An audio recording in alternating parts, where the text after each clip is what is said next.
नमस्कार। महानगर मुंबई से दरिया के किनारे सूर्यास्त की पावन वेला में आज की इस जीवन दर्शन यात्रा को हम आगे बढ़ाते हैं।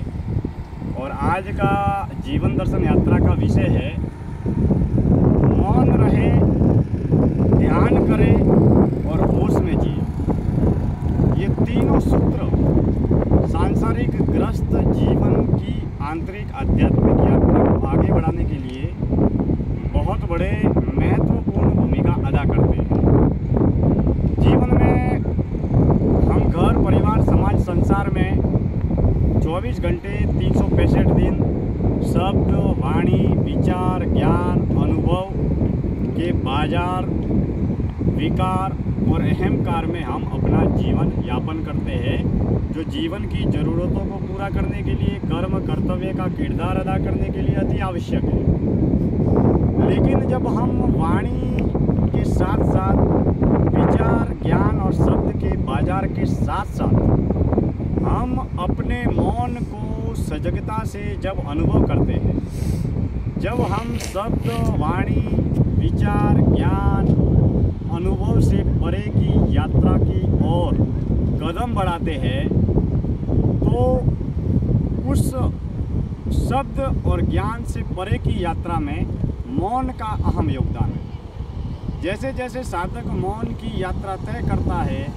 मौन को उपलब्ध होता है, मौन रहने और जीने का अभ्यास करता है, वाणी को विराम देता है, शब्दों को विराम देता है, तब उसे ये आभास होता है, ये अनुभव होता है कि मौन जितना हम रहते हैं या जीते हैं, वैसे वैसे हमें कब, कहाँ, कितना बोलना है, हमें किसे सुनना है, कैसे सुनना है, कितना बोलना है, क्यों बोलना है और क्यों नहीं बोलना है, उसके बारे में सजगता और जागरूकता बढ़ती चली जाती है। जो व्यक्ति जितना मौन रहता है वह अपने आप को जान पाता है, पहचान पाता है, खोज पाता है, समझ पाता है।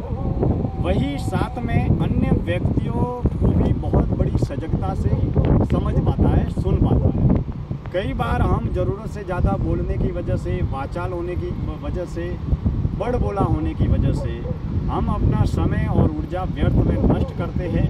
साथ ही अपने कर्म, कर्तव्य, लक्ष्य से भी विचलित होते हैं और साथ में कई बार क्रोध, लड़ाई, झगड़े इत्यादि को भी हम बढ़ावा देते हैं। लेकिन जो व्यक्ति मौन की यात्रा तय करता है, वह सामने वाले व्यक्ति को भी समझ सकता है, खुद को भी समझ सकता है और सामने वाले व्यक्ति और हमारे में संवाद को भी समझ सकता है। यानी कि हमें जहाँ बोलने की ज़रूरत है, घर, परिवार, समाज, संसार में बोलना अति आवश्यक है, लेकिन मौन रहने के अभ्यास के साथ में हम कब, कहाँ, क्या, कितना, क्यों, कैसे बोलना और बोलने से पहले उसका निरीक्षण करना, अवलोकन करना, उसकी कल्पना करना और बोलने के बाद में क्या प्रत्यक्ष रूप से या अप्रत्यक्ष रूप से परिणाम घटित होंगे, उसके बारे में साधक पूर्व रूप में पहले से ही अग्रिम अवस्था में जागरूक हो जाता है कि मुझे कब, कहाँ, क्या बोलना है। यानी कि अपने मन को, अपने विचारों को, अपने विकारों को, अपने कर्म को, अपने कर्तव्य को, कर्म को, घटनाओं का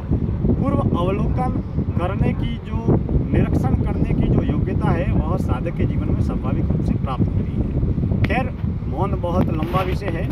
मौन भीतर की यात्रा है। मौन की व्याख्या, मौन का भावार्थ शब्दों के माध्यम से, ज्ञान के माध्यम से प्रस्तुत करना अपने आप में अहंकार का पोषण करने जैसा है, क्योंकि दुनिया हमको वाणी से, शब्दों से, विचारों से, ज्ञान से, अनुभव से ही जानती है, और वो भी हम जब वाणी के माध्यम से, शब्दों के माध्यम से बोलते हैं उसी को जानते हैं। लेकिन मौन पूर्ण रूप से सुनने की यात्रा है, मुक्त की यात्रा है, जो शब्दों के मौन से, वाणी के मौन से, विचार के मौन की ओर जाती है। अब किसकी मौन की यात्रा कहाँ तक है, कितनी है, बौद्धिक तल पर, शब्द के तल पर, ज्ञान के तल पर हम कितनी ही मौन के बारे में व्याख्या या भावार्थ कर ले रहे, लेकिन जब तक मौन की यात्रा व्यक्तिगत रूप से साधक नहीं करता, तब तक मौन के अनुभव से हम वंचित रहते हैं। खैर, मौन के विषय में विस्तार से फिर कभी बात करेंगे। अब आते हैं ध्यान पर। ध्यान अर्थात अकर्ता बनना, कुछ भी नहीं करना, दृष्टा या साक्षी बने रहना। हम दैनिक व्यवहारिक जीवन में भी होश में रहकर, साक्षी भाव में जीकर, सजगता के साथ में कर्म, कर्तव्य, घटना, विचार, विकार देह मन प्राण, देह के प्रति, बाहरी वातावरण के प्रति, कर्म कर्तव्य के प्रति, हर घटना के प्रति जागरूक रहकर हम दैनिक व्यवहारिक जीवन में प्रतिपल प्रति क्षण ध्यान साधना कर सकते हैं। हम कहते हैं कि ध्यान से गाड़ी चलाना, ध्यान से खाना खाना, ध्यान से पढ़ाई करना, ध्यान यही है कि हर काम जागरूकता के साथ में करना, सजगता के साथ में करना ही ध्यान है। अब हम जब पंच ज्ञान इंद्रियों को आगे गंतव्य की दिशा में प्रवेश करके हम घंटे 2 घंटे 3 घंटे प्रतिदिन जितना ध्यान का अभ्यास करते हैं, उतना ही दैनिक व्यवहारिक जीवन में भी हमारा होश सजगता बढ़ती चली जाती है। अब हम बात करते हैं मौन, ध्यान और इसी अनंत यात्रा में जब हम प्रवेश करते हैं तो धीरे धीरे हमारे जीवन में सजगता और जागरूकता बढ़ती चली जाती है। 1-2 घंटे हम ध्यान कर सकते हैं, लेकिन दैनिक व्यवहारिक जीवन में घर परिवार समाज संसार के कार्य करते वक्त हम आंखें बंद करके कुछ न करने वाला ध्यान नहीं कर सकते। उस समय हम जहाँ भी जो भी, न तो जगह बदलनी है, न कर्म बदलना है, न घटना बदलनी है, न दृश्य बदलने हैं, न लोग बदलने हैं, हम जब भी जहाँ भी जैसे भी है बस उसी काम को सजगता से जागरूकता से होश में रहकर करना है। तब साक्षी भाव गठित होगा, होश में रहने की प्रक्रिया प्रारंभ होगी। यानी कि मौन रहना, ध्यान करना और होश में जीना। यानी कि दैनिक व्यवहारिक जीवन में अगर ध्यान को गठित करना है तो साधक को प्रतिपल प्रति क्षण के प्रति किसी कर्म विचार विकार का विरोध नहीं करना है। अभी अगर मेरे भीतर क्रोध आ रहा है तो क्रोध के विचार विकार को लेकर जागरूक बने रहना है।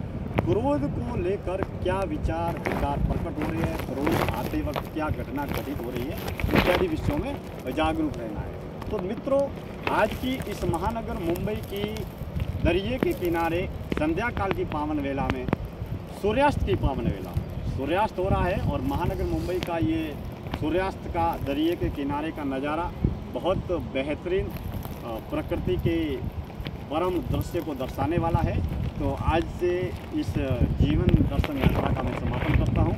हम समय समय पर जीवन के कर्म ज्ञान अनुभव को लेकर विविध विषयों को लेकर आपसे बातचीत करते रहेंगे। आप जुड़े हैं और जुड़े रहें, जारी है और जारी रहेगी जीवन दर्शन यात्रा। मैं दिनेश्वर माली, मुंबई। धन्यवाद।